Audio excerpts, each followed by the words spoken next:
retorno de Marcos foi marcado por uma mistura de alívio e cansaço. 20 dias de viagem a trabalho, longe de casa e da sua rotina, finalmente chegavam ao fim. A chave girou na fechadura e a porta rangeu, revelando o silêncio pesado da casa. Um cheiro abafado de mofo e poeira, comum em residências que ficam muito tempo fechadas, invadiu suas narinas. Ele ligou a luz da sala e tudo parecia estar como ele havia deixado. Aquele cheiro de casa, de lar, por mais estranho que fosse, o acalmou. Ele estava no meio do corredor, a mochila ainda nas costas, quando notou algo estranho. Um rastro.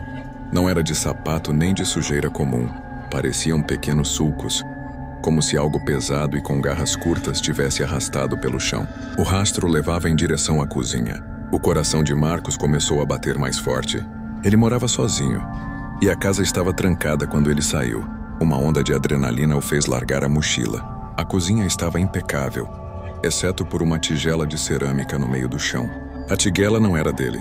Ela estava cheia de algo, mas a iluminação fraca não permitia ver o que era. Marcos sentiu um arrepio na espinha. Ele se aproximou devagar, o corpo tenso, pronto para reagir. A tigela estava cheia de frutas, legumes e até um pedaço de carne que parecia ter sido cortado em pedaços pequenos. Eram sobras de comida. Parecia uma refeição estranha e desorganizada. Mas a tigela estava no meio da cozinha. Marcos pegou a vassoura do canto e a empunhou, sentindo-se um pouco ridículo.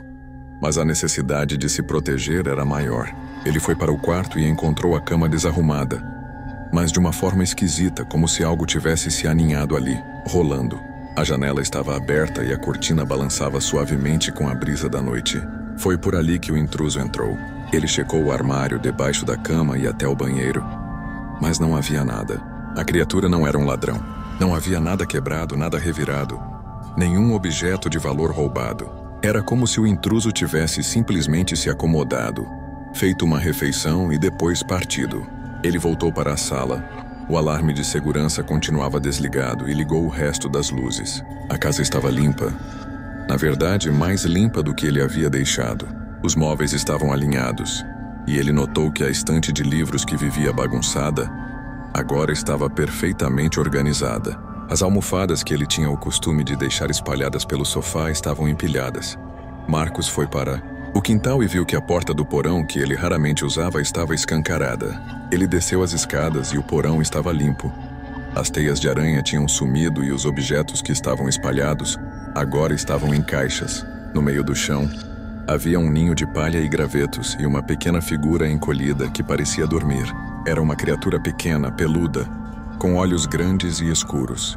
O corpo era coberto por pelos marrons e parecia ter cerca de 1 metro de altura. As garras que ele tinha visto as marcas eram curtas e não pareciam ser agressivas. Ela respirava calmamente em um sono profundo. Marcos ficou ali observando a vassoura nas mãos. Ele não sentiu medo, mas uma curiosidade crescente. Ele se aproximou devagar e a criatura acordou arregalando os olhos. Ela não se moveu, apenas o encarou com aqueles olhos enormes. Marcos largou a vassoura e se ajoelhou estendendo a mão. A criatura se aproximou devagar e fungou a mão de Marcos. Ela parecia entender que ele não queria machucá-la. Marcos e a criatura, que ele carinhosamente nomeou de Gobi, viveram juntos por 20 anos. Marcos aprendeu que Gobi era um ser mágico, um guardião de lares. Gobi não se importava com as pessoas que moravam na casa, mas com o ambiente em si, com a energia e a calma daquele lar. E por isso ele o limpava, o organizava e o protegia de qualquer energia negativa. Gobi o acompanhou pela vida, o viu envelhecer e partir. E quando Marcos não estava mais lá, Gobi continuou na casa, aguardando o próximo morador para cuidar do seu lar. Aquele que fosse digno de ter um lar protegido. E no dia em que o novo dono da casa entrou, ele viu uma tigela com frutas e um rastro de garras no chão. Mas ele não teve medo. Ele sabia que a casa era amada.